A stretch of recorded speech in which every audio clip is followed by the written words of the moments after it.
I'd rather be His than have riches untold.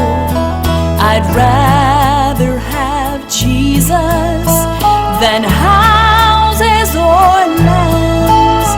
I'd rather be led by His nail-pierced hand. Selamat pagi Bapak dan Ibu, senang sekali di minggu pagi ini kita boleh belajar bersama-sama dari buku Murid Kristus Memikul Salibnya. Dan sekarang kita memasuki pelajaran yang ke-8 mengenai berjuang dalam pemberitaan Injil. Pelajaran kita mengajak kita untuk menjadi orang-orang Kristen, orang-orang yang percaya kepada Yesus sebagai Tuhan dan Juru Selamat, melakukan pemberitaan Injil dan berjuang untuk pemberitaan Injil tersebut. Kita akan belajar bersama-sama dari 2 Timotius pasal 2 ayat 1 sampai dengan ayat yang ke-9. Saya berdoa kita semua dalam keadaan sehat secara rohani, kita terus bertumbuh di dalam Kristus, menjadi dewasa di dalam iman kita, dan kita menjadi serupa seperti Kristus. Rajinlah membaca Alkitab setiap hari dan melakukannya dalam hidup kita, dan memiliki saat teduh bersama dengan Tuhan di dalam doa-doa kita. Juga jagalah kesehatan kita secara jasmani di masa wabah penyakit seperti sekarang. Teruslah kenakan masker saat keluar dari ruangan, sering membasuh tangan kita dengan air yang mengalir dan sabun supaya bersih, dan juga menjaga jarak satu dengan yang lain.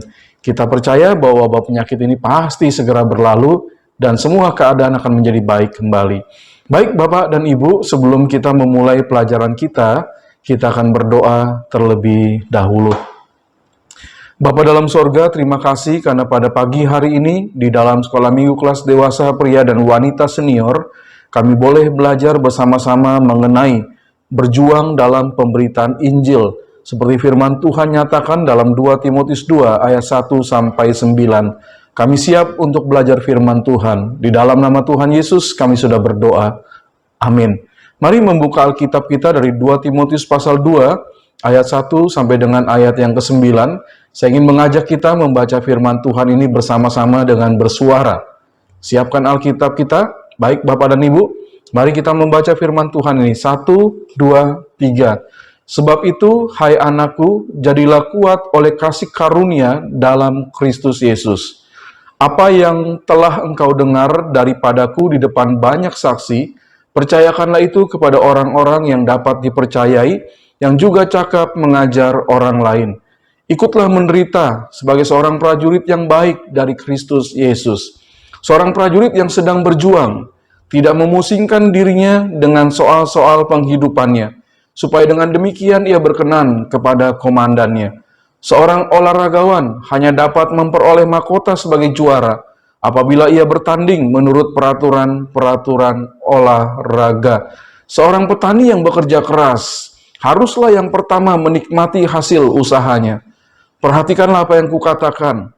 Tuhan akan memberi kepadamu pengertian dalam segala sesuatu. Ingatlah ini, Yesus Kristus yang telah bangkit dari antara orang mati, yang telah dilahirkan sebagai keturunan Daud, itulah yang kuberitakan dalam Injilku.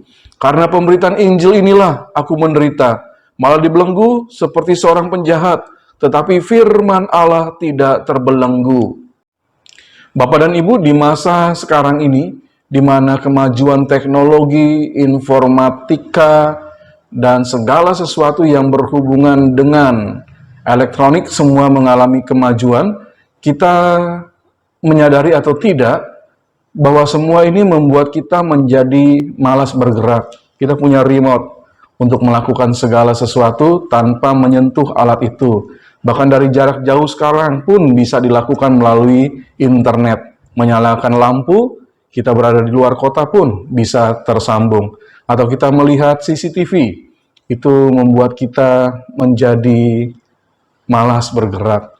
Dan juga kita tidak mau begitu menderita, atau tidak mau menjadi susah. Misalnya, ketika kita akan beli sesuatu dalam jarak 250 meter, beli gorengan, ya, kita tidak mau jalan kaki, tapi mengenakan sepeda motor dari rumah untuk beli gorengan tersebut. Pada masa kini ada banyak orang juga yang memilih kebaktian daring daripada repot datang ke gedung gereja. Nah, ini yang perlu kita waspadai, bahwa semua itu nggak boleh membuat kita menjadi malas ya, tetapi malah lebih rajin, lebih giat melakukannya, termasuk kita beribadah dan bersekutu bersama sebagai orang-orang percaya di gereja. Ada orang juga yang memilih minum pil pelangsing tubuh daripada harus diet atau olahraga. Dia ingin membentuk tubuhnya atau menjadikan tubuhnya kurus, harusnya dia olahraga, tetapi dia minum pil pelangsing tubuh. Kebiasaan mencari yang mudah dan menghindari penderitaan itu bisa jadi terbawa kepada aspek hidup yang lainnya. Namun dalam hidup selalu ada perjuangan. Sehingga mau tidak mau kita harus siap jika menghadapi penderitaan. Saat kita mengambil keputusan untuk beriman kepada Yesus, seharusnya kita juga sudah mempertimbangkan secara matang bahwa menjadi pengikut Yesus pun tidak mudah. Paulus menulis, memang setiap orang yang mau hidup beribadah di dalam Kristus Yesus akan menderita aniaya. 2 Timotius 3 ayat yang ke-12. Saat mendukung pemberitaan Injil pun, saya, Bapak, dan Ibu, kita juga harus siap mengalami penderitaan. Allah ingin kita terlibat dalam menyelamatkan umat manusia, dan kita berjuang bersama-sama dalam pemberitaan Injil. Allah ingin kita tahan dalam menderita, Allah ingin kita ikut dalam menderita ketika melakukan pemberitaan Injil. Ada 3 aspek berjuang dalam pemberitaan Injil yang harus kita tanggapi dalam pelajaran hari ini. 3 aspek berjuang dalam pemberitaan Injil yang kita pelajari pada hari ini. Yang pertama, modal awal berjuang dalam pemberitaan Injil.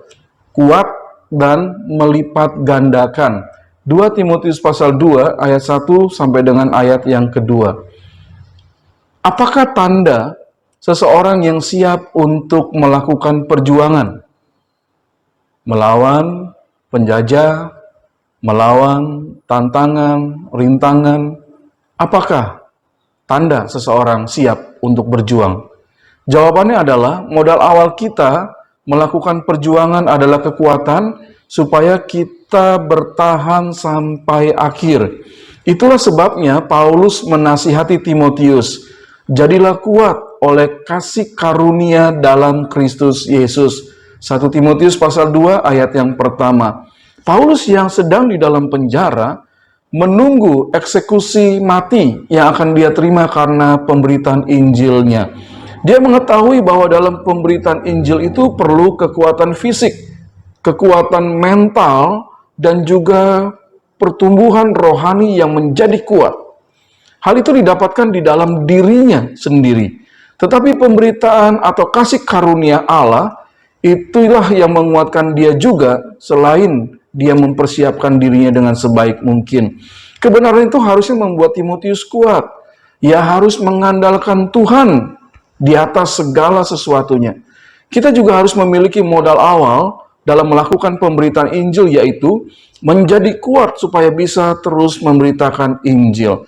Paulus kemudian memberikan nasihat bagi Timotius untuk sebagai modal awal berjuang dalam pemberitaan Injil, supaya Timotius melipat gandakan para pejuang pemberita Injil, supaya dapat mengerjakan tugas itu secara bersama-sama. 2 Timotius 2 ayat 2. Apa yang telah engkau dengar daripadaku di depan banyak saksi, percayakan itu kepada orang-orang yang dapat dipercayai, yang juga cakap mengajar orang lain. Jadi ada pelipat gandaan bagi orang-orang yang berjuang memberitakan Injil.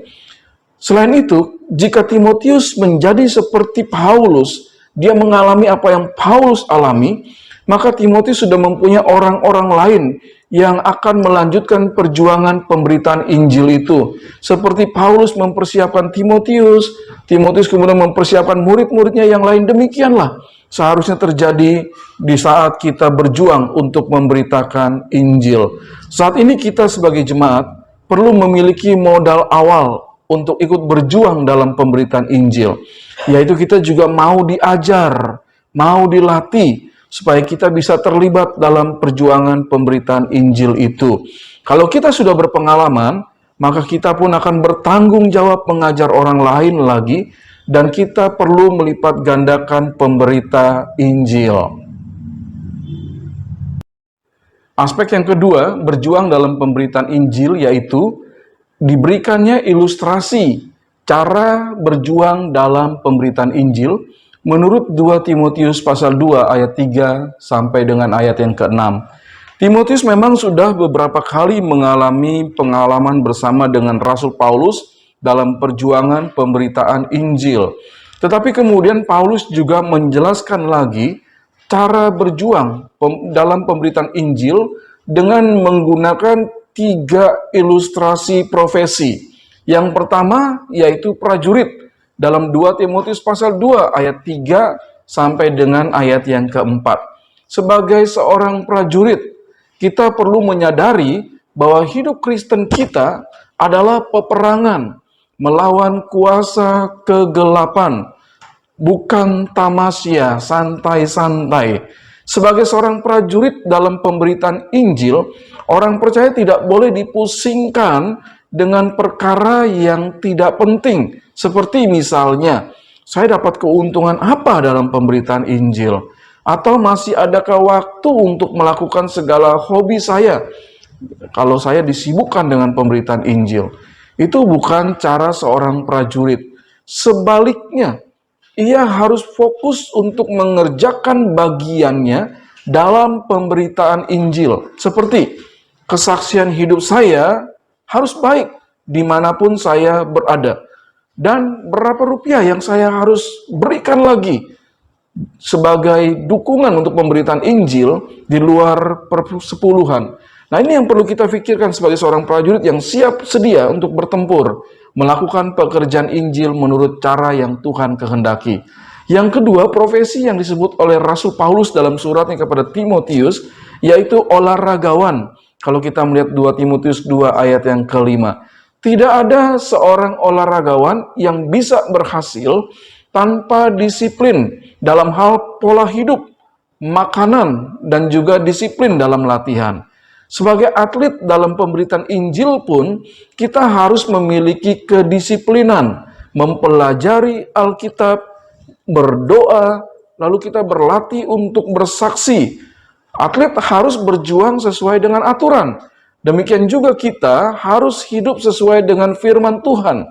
Hidup dalam kekudusan supaya kesaksian hidup kita terjaga dan pekerjaan Tuhan tidak terhambat oleh dosa kita. Atlet harus mengarahkan seluruh keberadaannya agar bisa menang.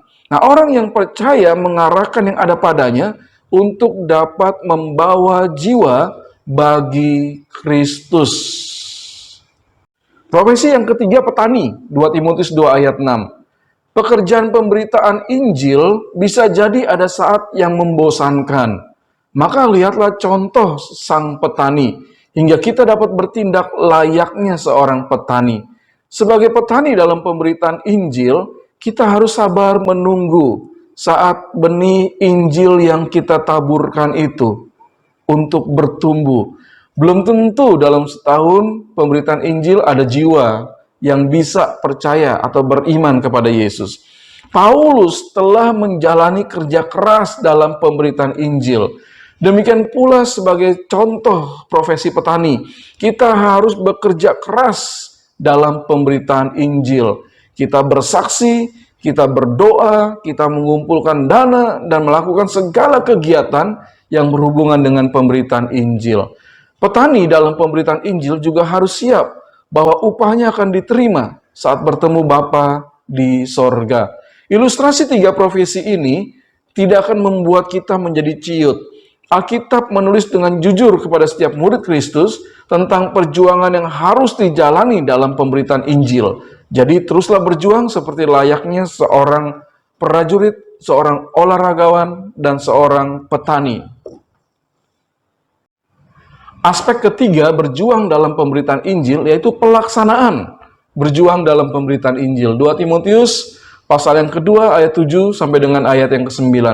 Paulus sebagai bapak rohani sadar bahwa mungkin tulisannya tidak mudah untuk dipahami oleh Timotius yang masih muda.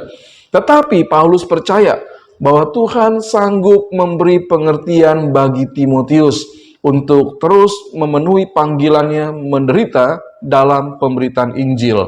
2 Timotius pasal 2 ayat 7. Demikian juga bagi orang percaya, Tuhan pasti memberikan pengertian bagi kita, supaya kita bisa terus berjuang dalam pemberitaan Injil.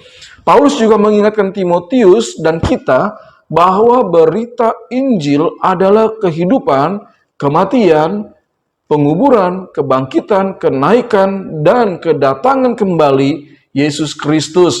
Penginjilan bukan hanya sekedar acara gereja, bukan juga dilakukan oleh sebuah denominasi saja.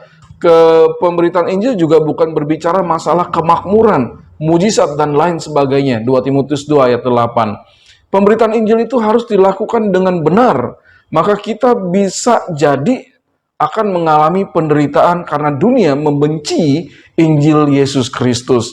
Tetapi Paulus memberi keyakinan kepada kita semua bahwa Injil Yesus Kristus tidak pernah akan terbelenggu oleh apapun juga. 2 Timotius 2 ayat 9.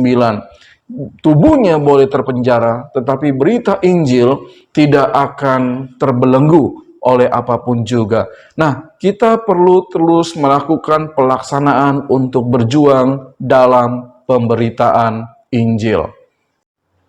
Sebuah ajaran firman Tuhan yang memberikan kita semangat untuk terus berjuang dalam pemberitaan Injil. Menurut firman Tuhan dari 2 Timotius pasal 2 ayat 1 sampai dengan ayat yang ke-9. Modal awal berjuang untuk pemberitaan Injil adalah kuat dan melipat gandakan. 2 Timotius 2 ayat 1 sampai 2. Ilustrasi cara berjuang dalam pemberitaan Injil. Kita diberitahu seperti tentara, olahragawan, dan petani. Mereka begitu giat untuk mencapai hasil yang mereka inginkan. Yang ketiga, pelaksanaan berjuang dalam pemberitaan Injil. 2 Timotius 2 ayat 7 sampai dengan ayat yang ke-9. Injil tidak akan terbelenggu oleh apapun juga. Berjuanglah terus, beritakanlah Injil sesuai dengan firman Tuhan pada pagi hari ini.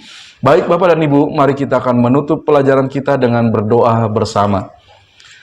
Segala puji dan syukur bagimu ya Bapa yang baik, yang sudah mengajarkan kami dan memberi kami semangat kembali untuk terus berjuang dalam pemberitaan Injil. Kami siap melakukannya dengan hati yang terarah kepada Kristus dan pandangan kami hanya kepada Kristus saja. Terima kasih untuk pelajaran kami pada pagi hari ini. Berkati Bapak dan Ibu, berkati setiap orang yang belajar tentang kebenaran firman Tuhan, dan jadikan kami pemberita-pemberita Injil. Di dalam nama Tuhan Yesus kami sudah berdoa. Amin. Sampai bertemu minggu yang akan datang. Tuhan memberkati.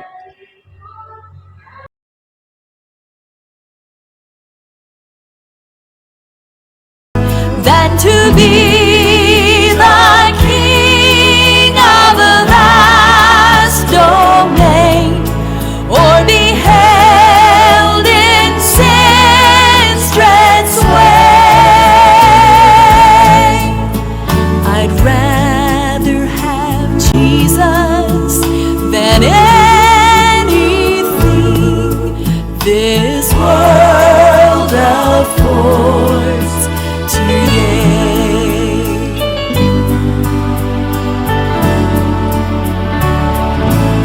Than to be